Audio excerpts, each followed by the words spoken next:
En los años 30 las locomotoras de vapor dominaban los ferrocarriles sin rival aparente, sucias, ruidosas e incuestionables. Entonces surgió una idea revolucionaria que prometía barrerlas del mapa. ¿Y si pudiera simplemente añadir potencia conectando un amplificador sin cabina a un tren y dejando que la electricidad hiciera el trabajo? Los titanes del ferrocarril apostaron todo por las unidades B, y durante un tiempo pareció que la era del amplificador diésel cambiaría el transporte ferroviario para siempre. Entonces, ¿por qué esta revolución desapareció dejando únicamente reliquias oxidadas en museos y patios abandonados? Una locomotora diésel es mucho más que una simple máquina aislada. Es un sistema completo construido para la flexibilidad operativa. En el corazón de este concepto se encuentran dos elementos fundamentales: la unidad A y la unidad B. La unidad A destaca inmediatamente por sus ventanillas de cabina y todos los controles que un maquinista necesita para operar el tren. En su interior encontramos un motor principal, un gran motor diésel conectado a un generador que alimenta electricidad a los motores de tracción instalados en las ruedas.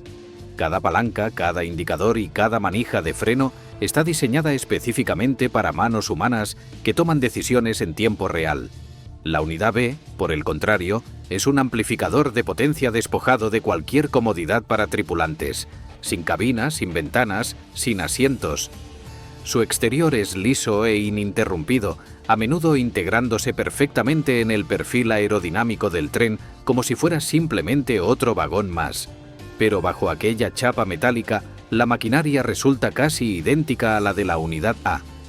El mismo motor principal, el mismo generador, los mismos motores de tracción capaces de mover montañas de carga. Lo que falta es cualquier forma de que un miembro de la tripulación pueda operarla directamente. Toda la acción ocurre en otro lugar, controlada remotamente desde la cabina de mando. El secreto para hacer funcionar estas unidades juntas reside en el cable de unidades múltiples, conocido como cable MEU, por sus siglas en inglés. Este grueso cable corre entre las locomotoras transportando 4 tipos principales de señales eléctricas que coordinan todo el conjunto: posición del acelerador, comandos de freno, dirección de marcha y frenado dinámico. Con los cables MEU conectados, un maquinista en la unidad A líder puede controlar cada locomotora vinculada como si fueran una sola máquina respondiendo instantáneamente a sus órdenes. Añade una unidad B al conjunto y aumentas instantáneamente la potencia sin necesidad de tripulación extra ni costes adicionales de personal. Esta configuración simple pero tremendamente poderosa transformó la manera en que los ferrocarriles pensaban sobre el movimiento de trenes pesados, convirtiendo una alineación compleja de motores individuales en una única máquina coordinada que funcionaba como un organismo mecánico perfectamente sincronizado. En 1937, el ferrocarril Baltimore and Ohio introdujo los conjuntos EA y EB de Electromotive Corporation, lanzando una nueva era para el servicio de pasajeros en líneas principales. Estos diéseles aerodinámicos con atrevido estilo Art Deco circulaban como unidades A y B emparejadas, una con cabina completa y la otra como un amplificador sin ventanas de líneas suaves y elegantes. El concepto demostró su valía en el servicio diario de pasajeros, pero el verdadero examen llegaría con el transporte de mercancías, donde los tonelajes y las exigencias multiplicaban cualquier debilidad de diseño. 2 años después, llegó el modelo FT de Electromotive, diseñado específicamente para conquistar el transporte de carga. Cada unidad FTA o FTB producía 1.350 caballos de potencia. Y cuando 4 unidades se acoplaban en configuración ABBA, el total alcanzaba 5.400 caballos, potencia suficiente para desafiar a las locomotoras de vapor más pesadas que circulaban por los carriles americanos. En 1939, Electromotive envió un conjunto FT de demostración en una gira por todo el país, deteniéndose en Chicago, Nueva York, Denver, Los Ángeles y Dallas para mostrar sus capacidades ante audiencias escépticas pero curiosas. Los ejecutivos ferroviarios y las tripulaciones más desconfiadas observaron cómo los diéseles arrastraban largos trenes de mercancías sobre pendientes montañosas y a través de terminales urbanas, superando frecuentemente a las locomotoras de vapor que supuestamente solo debían complementar. Los pedidos llegaron rápidamente tras aquellas demostraciones que dejaban poco espacio para la duda. El rendimiento de aquel conjunto de demostración convenció a los principales ferrocarriles de que los conjuntos modulares de cabina y amplificador podían manejar el transporte de mercancías en líneas principales, no solo los elegantes trenes de pasajeros, donde ya habían probado su eficacia. El impulso resultaba imposible de ignorar para cualquier compañía que quisiera mantener su competitividad. Pronto, Alco, Baldwin, Fairbanks Morse y Montreal Locomotive Works lanzaron sus propias versiones al mercado. Cada fabricante ofrecía amplificadores sin cabina para emparejar con sus unidades de cabina, creando un ecosistema de opciones que permitía a los ferrocarriles elegir según sus necesidades específicas. Los logotipos de estos fabricantes comenzaron a aparecer en nuevas locomotoras diésel por toda Norteamérica, desde las costas del Atlántico hasta las playas del Pacífico. A principios de los años 40, la combinación AB se había convertido en el estándar de la industria ferroviaria.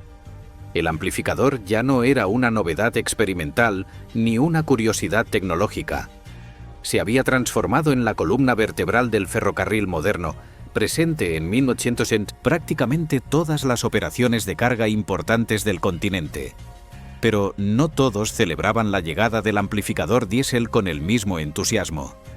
En los patios de maniobras y los salones sindicales, el ambiente era tenso y cargado de preocupación.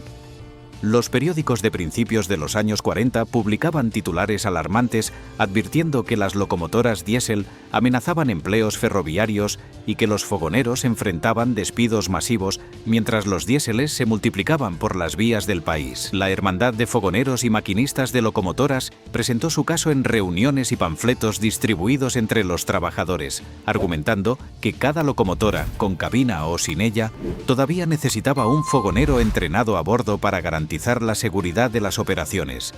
Durante décadas, los fogoneros habían sido esenciales para el funcionamiento de cualquier tren. Alimentaban el carbón a las calderas, gestionaban la presión del vapor y vigilaban las vías en busca de problemas u obstáculos. Ahora, con un único maquinista capaz de controlar múltiples locomotoras desde una sola cabina mediante cables eléctricos, las paredes vacías y el interior desierto de la unidad B se convirtieron en símbolos dolorosos de trabajos perdidos y roles que se desvanecían ante el avance implacable de la tecnología. Los ferrocarriles contraatacaron con su propia lógica empresarial en cada negociación.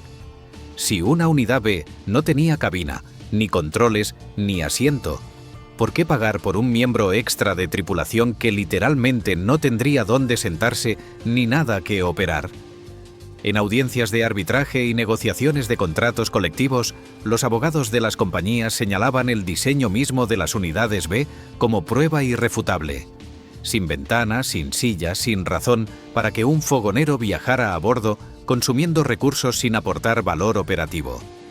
Algunos acuerdos intentaron suavizar el golpe ofreciendo protección temporal del empleo o programas de reconversión profesional, pero el mensaje estaba escrito en las paredes de aquellas locomotoras sin rostro. A medida que más unidades B salían de las fábricas, los líderes sindicales advertían sobre una pendiente resbaladiza que amenazaba a toda la profesión. Menos fogoneros hoy significaba menos personal de tren mañana, y eventualmente operaciones completamente automatizadas donde los trabajadores humanos serían prescindibles. Sin embargo, para las tripulaciones operativas que conservaron sus puestos, había una ventaja innegable que nadie podía discutir. Con conjuntos ABA, no había necesidad de girar las pesadas locomotoras en una E-Grace o en una plataforma giratoria al final de cada recorrido, maniobras que consumían tiempo valioso y requerían infraestructura costosa. El maquinista simplemente podía caminar hasta la otra cabina del conjunto y partir en dirección opuesta sin demoras ni complicaciones. Las nuevas rutinas eran tremendamente eficientes, pero para muchos ferroviarios el coste se medía en algo más que dólares y centavos. Se medía en tradiciones perdidas y compañeros despedidos. La unidad AB6 de Rock Island destaca como una de las respuestas más extrañas a un problema práctico de operaciones. En 1940, el ferrocarril necesitaba una locomotora que pudiera liderar la sección corta de Colorado Springs del tren Rocky Mountain Rocket después de que la formación se dividiera en la estación de Limón. La solución consistió en tomar la carrocería de una unidad B estándar de la serie E, añadirle un frente plano, un faro delantero y apenas las ventanas suficientes para que una tripulación pudiera ver hacia adelante. El resultado parecía una unidad B usando un disfraz improvisado, todavía aerodinámica en los laterales, pero inconfundiblemente roma en la nariz, como si alguien hubiera cortado el morro de un avión y lo hubiera pegado torpemente. La AB6 trabajó en su peculiar asignación durante años antes de ser reasignada al Servicio de Cercanías de Chicago, donde sus características únicas resultaban menos problemáticas. Para finales de los años 60, ambas unidades fueron retiradas y desguazadas, dejando únicamente fotografías descoloridas y planos técnicos como evidencia de su extraña existencia. Mientras los ferrocarriles experimentaban con híbridos y soluciones improvisadas, un cambio mucho mayor estaba gestándose silenciosamente en las fábricas: el ascenso de la locomotora de maniobras de carretera durante los años 50 y 60, como la serie RS de Alco y las líneas GP y SD de DMD, redefinió completamente lo que una locomotora diésel podía y debía ser. Estas nuevas máquinas intercambiaron el aerodinamismo elegante por utilidad práctica, con pasillos anchos que recorrían toda la longitud de la unidad y líneas de visión despejadas hacia ambos lados que permitían maniobras seguras en cualquier dirección. Las tripulaciones podían caminar con seguridad por toda la extensión de la locomotora, inspeccionando sistemas y vigilando la carga, y los trabajos de maniobras ya no requerían lidiar con puntos ciegos peligrosos que habían causado accidentes en el pasado. Con cada unidad equipada con su propia cabina completa, los ferrocarriles ganaron una flexibilidad operativa que las unidades B nunca pudieron ofrecer. Una GP9 o una ESD-40 podía liderar un tren, seguirlo desde atrás o trabajar completamente sola según las necesidades del momento, sin depender de configuraciones específicas ni equipos emparejados. Aún así, un puñado de amplificadores sin cabina logró sobrevivir hasta esta nueva era de locomotoras versátiles. La GP30B y SD24B de EMD, junto con la M420B de Montreal Locomotive Works, aparecieron en pequeños lotes, principalmente para ferrocarriles del oeste americano, que querían formaciones uniformes de alta potencia, donde cada unidad contribuyera caballos sin añadir complejidad operativa. Pero estas fueron excepciones cada vez más raras en un mundo que se movía en dirección contraria. Para finales de los años 60, el amplificador sin cabina ya estaba cediendo terreno ante un nuevo estándar más adaptable que valoraba la independencia de cada unidad sobre la potencia combinada de conjuntos especializados. Durante los años 70, los trenes de pasajeros enfrentaron un problema completamente nuevo que nadie había anticipado décadas antes. Los vagones modernos demandaban cantidades crecientes de electricidad para iluminación mejorada, calefacción eficiente y aire acondicionado que los pasajeros ahora consideraban indispensable. Los equipos de taller de Amtrak intervinieron con creatividad, transformando unidades B excedentes en vagones generadores de energía auxiliar. Los motores de tracción y los controles diésel fueron removidos y reemplazados por generadores y paneles eléctricos diseñados específicamente para alimentar los sistemas de confort de los pasajeros. Antiguos amplificadores que una vez estuvieron encadenados a los carriles para proporcionar fuerza bruta, ahora suministraban silenciosamente electricidad a trenes enteros, encontrando una segunda vida completamente diferente a su propósito original. En el ferrocarril Chicago and Northwestern, el ingenio tomó otra forma igualmente creativa. Milton Harley lideró el esfuerzo de injertar cabinas caseras de aspecto cuadrado sobre unidades E9B retiradas, produciendo las llamadas cabinas Harley, que se convirtieron en leyenda entre los aficionados. Estas locomotoras reconstruidas regresaron a las líneas principales liderando trenes de cercanías e interurbanos con una apariencia que solo un equipo de taller podría amar. funcionales pero indudablemente feas, según cualquier estándar estético convencional. La superflota de Santa Fe trajo a la Unidad B un último momento bajo los reflectores a finales de los años 80 y principios de los 90. El ferrocarril revivió su legendaria pintura de gorro de guerra en rojo y plata, aplicándola a una nueva generación de diéseles de alta potencia que capturaron la imaginación del público. Las piezas centrales fueron las unidades de cabina GP 60M, emparejadas con un pedido excepcional de 23 amplificadores GP 60B sin cabina construidos en 1991, los últimos de su especie, que saldrían de fábrica. Estas unidades rugían atravesando el suroeste americano arrastrando trenes intermodales prioritarios a velocidad máxima de vía.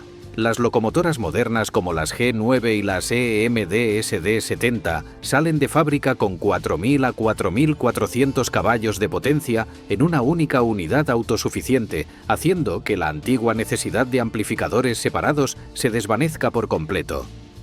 Hoy, solo un puñado de unidades B sobreviven, preservadas por museos o circulando en líneas cortas donde entusiastas mantienen viva su memoria. Sus costados lisos y sus motores silenciosos cuentan historias de una era diferente cuando la potencia se sumaba, conectando cables entre máquinas especializadas. La historia de la Unidad B nos advierte cuán rápidamente la innovación puede volverse obsoleta cuando cambian las necesidades del momento.